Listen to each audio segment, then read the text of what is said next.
nurses all gathered round, and they gazed in wide wonder at the joy they had found.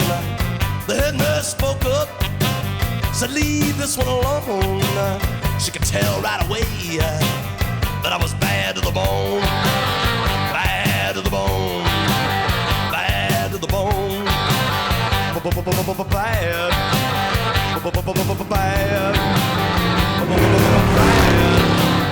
bad to the bone. Hi, welcome back to Brock's Garage.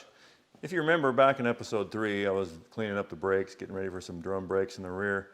Well, I actually got that done, so I wanted to show you how that turned out. And by the way, I got the parts all locally. I like to shop locally. I used Winlock Auto Supply right here in the sweet town of Winlock. So guys down there are great. Dustin, Jared, you guys rock. You always never leave me stranded, man. I appreciate you. So come on down and we'll show you what we did.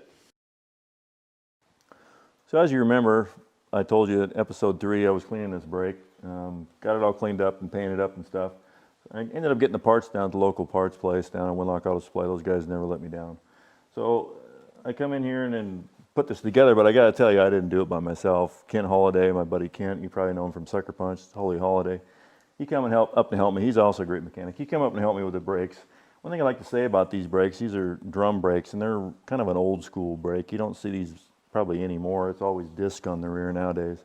But old cars like this, they have the disc brake or the drum brakes. So I'm going to stick with that, like I said before. So we put this all on. We didn't not only replace this part, which is difficult because these springs are, let me tell you, they're bare if you don't have the right tools. We also replaced the emergency brake cables, so they're brand new.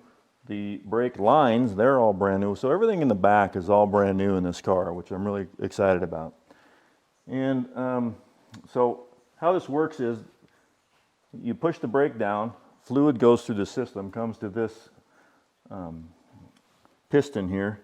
Fluid pushes out these rods, which pushes against these brake pads, which pushes against this drum, and it stops the wheel from turning. So that's how the system works.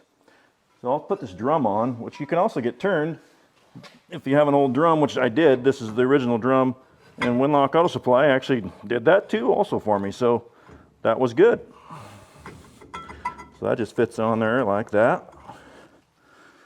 Now the drum's all on there. So I'm also going to show you some stuff up front that I did. I got the steering together and master cylinder and everything else up there. So we'll go up front and take a look at that next.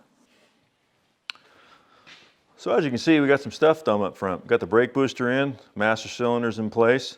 All I need really left to do is run some lines here down to the proportioning valve, and the brake system's pretty much done. Also, you can see that I got the mid shaft into the steering column and hooked up to the power steering box. So little by little, stuff's getting done. Pretty soon, the car's going to be rocking and rolling, man. I'm looking forward to it. Welcome back to Brock's Garage. Last night I was working on my Chevelle. Today we're going to be checking out my buddy Chris Hampton's Chevelle. It's 67 and it's badass, bad to the bone. Tell us about your car, Chris. Well, it's a 1967 Chevelle Malibu. Kind of a cool story behind the car. This car was bought brand new from my wife's grandparents, and they took awesome care of it. It was passed down to their son, and their son passed it down to my wife and I. Wow, that's an awesome story. It was always red, or did you have it painted? No, it's always been red. Pretty much how the car looks is how I got it. I've been through the suspension, brakes, upgraded the brakes from the drum disc, or the drum to disc brakes. Oversized sway bars. I adjusted the stance of the car with some Ibach springs. Been through pretty much everything to make the car handle and take it out and enjoy it more than anything. And it's got small block V8? 327, original 327, matching motor. Automatic? Automatic. And it's got the old school Kragers on it. It does have the old school Kragers that are 25 years old and still look just as good as they did the day they came out of the box. That's awesome. Now you did some upgrades in the lights, and we'll take a look at that later. Is there any other upgrades besides the suspension you did? I've changed out the carburetor, intake, also went through the exhaust, added some cutouts, just some cool that is cool. Fun features to just enhance the driving experience. Right. Can we check under the hood? Absolutely. So tell me about your small block Chevy. It's pretty basic, 327. It's the motor that came in the car. I did do a couple little simple upgrades. Changed out the distributor, went to HEI. Nice. Went to an Edelbrock carb, Edelbrock intake, added headers, Just all things to make the car run a little bit more efficient and get it out and enjoy it. So it's a good runner. It's just a good driver. Yeah. Runs great, drives great. Good combination there. Never going to be the fastest thing on the road, but extremely fun to get out and enjoy. And I see it's a non-power steering car. Non-power steering car. Eventually that's something I'll change. Still just rounding up all the parts to do her. And no power brakes. No power brakes. I had a little issue with the booster, and so she came off and she went back to power brakes. Nice. Yeah. Well, that HEI distributor upgrade's a nice one. They just had the points distributor, stock one. Yep, the old points distributor. Just trying to make it more reliable. Sure, that's a great distributor right out of the box. So what about the inside? Well, the inside's all original interior. It just well taken care of over the years. Still in pretty good shape for the most part. Pretty much just a stock Malibu interior. Wow. But just in nice shape for being. It's in great shape. Yeah.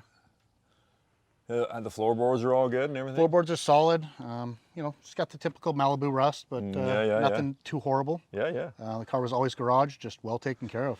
And you said you had some replacement seat covers? I have all original actual GM covers for the seats, front and rear, and the pad for the back. And man, this thing wore really nice though over the years.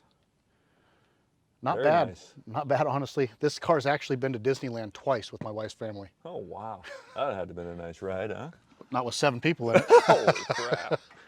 So the other day you were telling me about some upgrades you did on your lights. Yeah, let me show you. Sure.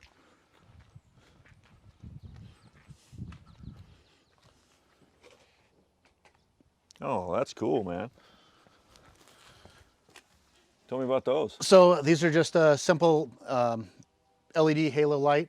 They take just a regular H4 bulb, like what a modern car would. So I got away from the sealed assemblies, 1,000 times brighter than what the stock was. Just kind of look cool for cruising Looks or really parked. cool. And, yeah, just kind of a neat little simple upgrade. How long did it take you to do it? Couple hours. It was supposed to be direct bolt in, but turned out not being. I had to take the whole headlight buckets out, cut out the back sides, and space them forward a little bit. But turned out good. So how many beers was that? Not enough. Not enough. I get that, buddy. No, it looks great. So hey, guess we'll catch you guys next time. See you next time on Brock's Garage.